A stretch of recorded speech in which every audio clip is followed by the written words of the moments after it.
Okay, I've decided to give away one of my most well-guarded secrets, but I think you're worth it. Okay, so this is a great trick. I'm going to show you, I'll tell you about how I came up with this at the end of the tutorial. First, I'm going to show you a demonstration of what it looks like when you're performing this trick. Taking a deck of cards, it's a card trick.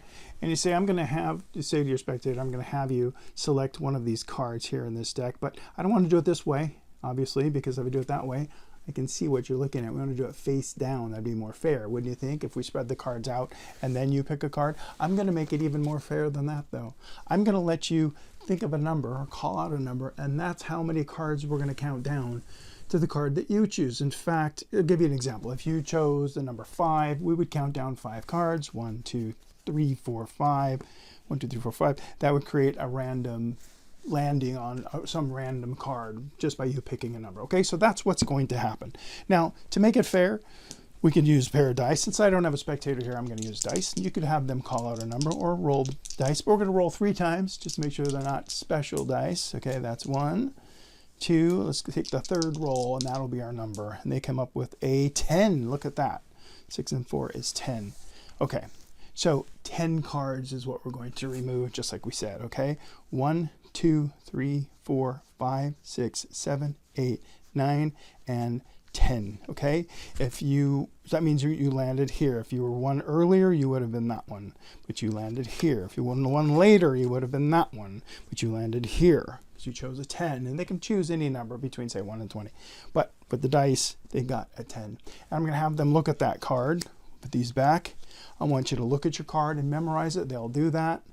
You won't need to see it. Put it back in the deck, or they can hang on to it for that matter. But I think we'll put it back in the deck. Let's put it back in the deck, because what I'm going to do is now I have to try and find your card. But it's really hard to do because there's 52 of them. My goodness. And so I want you to think of it. Think of its color, think of its shape, anything about it that you can help me. I'm going to go through the deck and I'm going to find your card. I believe I'm not really picking up anything right now, so you got to think a little louder. Got it? Okay. I believe your card, well, I think it's one of these. I think your card is one of these. Okay? You got it? You got it? Oh, no, I'm wrong. It's not one of these cards. It's actually all of these cards, because I think you chose the King of Diamonds. Is that your card? Of course it was. All right. So that is just a way of revealing a card that was forced. I'm going to teach you this force. Now, this is not a force that you can just do with any old deck. This is something that I came up with. I'll give you a little story about that. There are lots of different forcing decks. There's forcing decks that are called one-way decks. Those are the kind of decks that every card in the deck's the same. Yeah, I know. That's kind of a tricky one because you can't spread the cards out and show them. Everybody would see the whole deck as a King of Diamonds. So that's a one-way deck. I don't really like those. You can also get a two-way deck where there's only 2 possible cards in the deck, but still you can't spread the cards out because they would see that there's only 2 possible cards. There's 3-way force decks, 4-way. Anyway, I don't like those kind of forcing decks is my point. There's other kind of forcing decks you can buy. A Svengali deck's a forcing deck. There's something called a Mirage deck. There's a Pop-Eyed Popper. These are all special decks you can get at magic shops that are forcing decks. But there's a deck you can make called a 50-50 deck, and that's a pretty good one where half the deck is all the same. So in other words, in this case, if this was a 50-50 deck, and it's not, but if it was, 26 cards would be King of Diamonds, 26 cards would be normal. I'd show the normal ones, and then I'd have them pick from the top half of the King of Diamonds. We could have done it that way if it was a 50-50 deck, but it's not. And as I was thinking about force decks and one that would be easy to make, I came up with this idea based on a bunch of different, magic principles, and I'm going to teach it to you. You can make one of these. However, you're going to need a set of force cards that are all the same, and you're going to need 13 of them. That means you're going to need about 13 decks to make one of these. That's not horrible, because you can actually make 13 force decks with different cards. So if you don't want to get that many cards, do it with a buddy, and each of you make some force decks. But be that as it may, it is an amazing force deck, and here's how it works.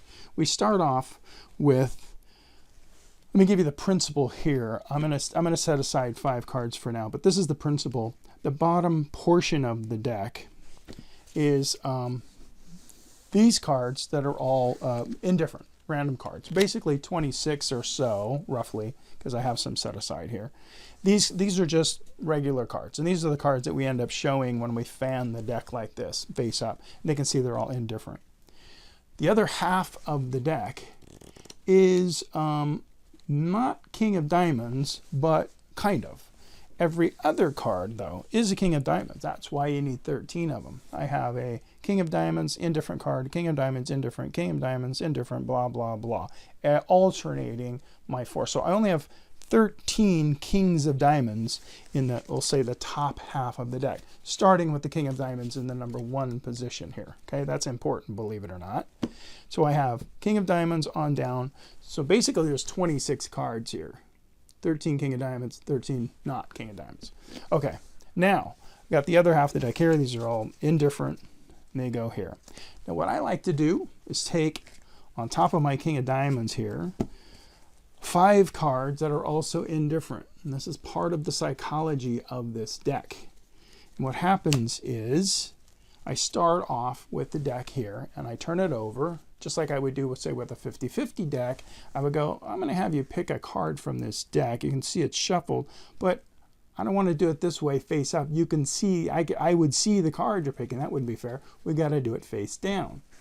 Now what I did is I just subconsciously showed them that all the cards are different, without coming out and saying that. You wouldn't want to say that, because of course they're different. You don't need to say it. Then I'm going to say, but to make it even more fair, rather than have you pull out a card, I'm going to actually let you choose the card you pick by calling out any number you want. Okay? And when I do, I give them an example. For example, let's say you pick 5. Then I would move 5 cards. Now I know I have 5 cards I can do that with. That's why I use that as an example. I act like I'm just thinking of it off the top of my head. Let's say you pick the number 5. Well, then we'd count down 1, 2, 3, 4, 5 cards. And as you can see, it would end up with a random selection by doing that. Now, I take these 5 cards and I put them on the bottom of the deck because I don't need them anymore, because now I'm set up. Because now I have my first King of Diamonds on the top of the deck. And here's what I know.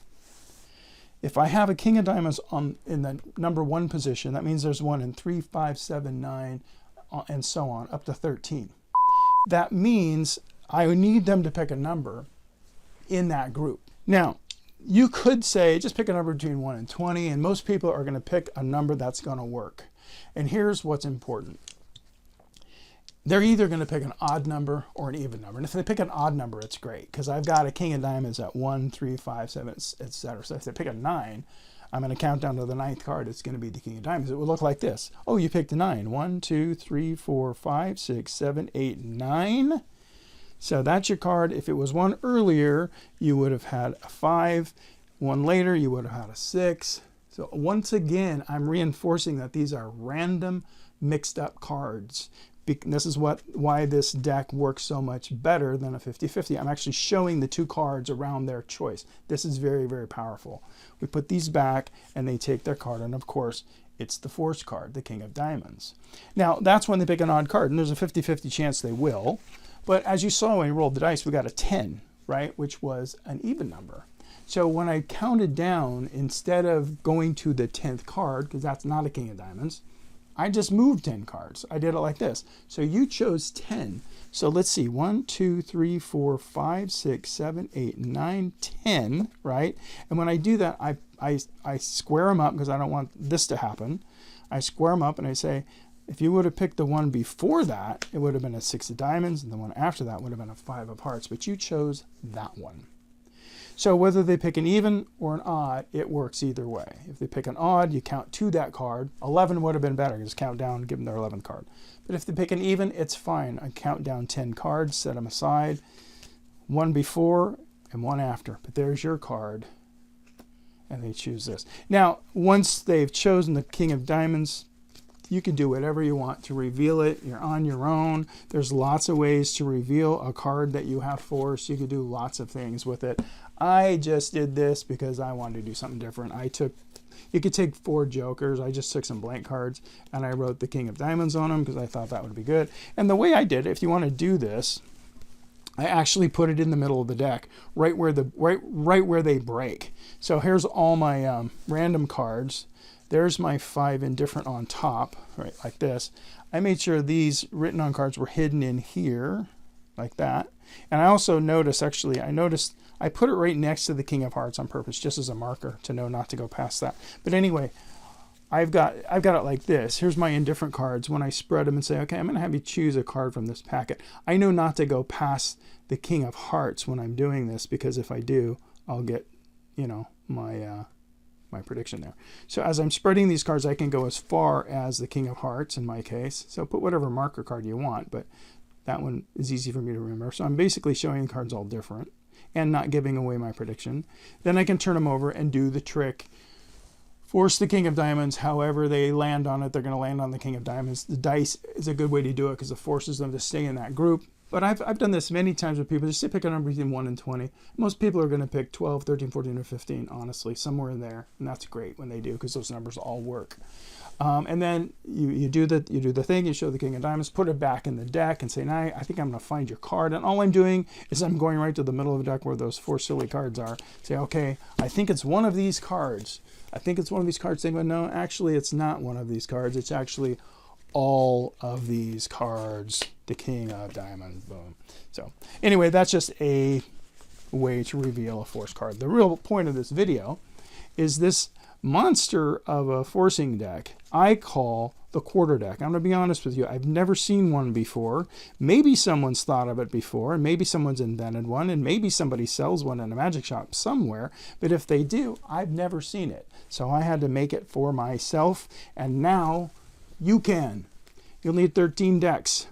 And maybe a magician friend that wants to go in on it with you so that they can make a quarter deck or 2 as well, or 6 or 7 or whatever. Anyway, try that out. See if you like it. Make a bunch of quarter decks.